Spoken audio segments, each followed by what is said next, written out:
नमस्कार दोस्तों, मेरा नाम सतीश है और मैं आप लाया हूँ एक एडवेंचर भरी हुई कहानी। तो चलिए स्टार्ट करते हैं। स्टोरी का नाम है समीर और जादुई नक्शा, सतीश चौहान की ओर से। समीर नाम का एक छोटा सा लड़का था। उसे नई नई जगह की खोज करना और रोमांचक कहानियाँ पढ़ना बहुत पसंद था। उसका सबसे पसंदीदा काम था अपने घर के पास के जंगल में घूमना और नई चीज़ें ढूंढना। एक दिन समीर शहर की पुरानी लाइब्रेरी में गया। वहाँ उसे एक बहुत ही पुरानी और धूल भरी किताब मिली। जब उसने खोला तो अंदर एक मुड़ा हुआ पीला पड़ा हुआ नक्शा था। नक्शे पर एक रास्ता बना हुआ था जो फुसफुसाते झरने की ओर जा रहा था। नक्शे के नीचे लिखा था, सबसे बड़ा खजाना वह नहीं है जहाँ तुम सोचते हो। समीर की आंखें चमक उठी। यह एक नया और रोमांचक था।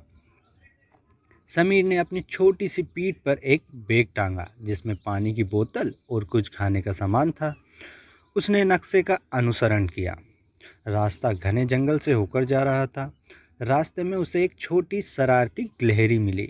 गिलहरी ने एक पेड़ की टहनी से दूसरी टहनी पर कूदकर मानो उसे रास्ता दिखा रही हो। समीर हंसा और उसका पीछा किया। गिलहरी ने उसे एक छोटी नदी तक पहुंचाया। समीर ने देखा कि नदी के पार एक चट्टान थी और नक्शे पर वैसे ही चट्टान बनी हुई थी। वह समझ गया कि वह सही रास्ते पर है। नदी पार करने के बाद वह एक गुफा में पहुंचा। गुफा के अंदर अंधेरा था, लेकिन समीर को डर नहीं लगा। उसने अपनी टार्च जलाई और अंदर चला गया। गुफा के अंत में उसे एक धीमी नीली चमक दिखी। यह कोई सोने का ढेर नहीं या हीरे नहीं थे, बल्कि एक बहुत ही सुंदर चमकता हुआ क्रिस्टल था जो धीरे धीरे गुनगुना रहा था। समीर ने महसूस किया कि यह क्रिस्टल ही फुसफुसाता हुआ झरना था।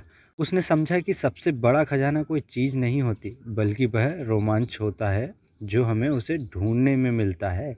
समीर अपने घर वापस लौटा। उसका बैग खाली था, लेकिन उसका दिल रोमांच और यादों से भरा हुआ था। उसे पता था कि सबसे बड़ा खजाना वह यात्रा थी जिसने उसे यह सिखाया था कि दुनिया में हर छोटी चीज़ में एक जादू छिपा है।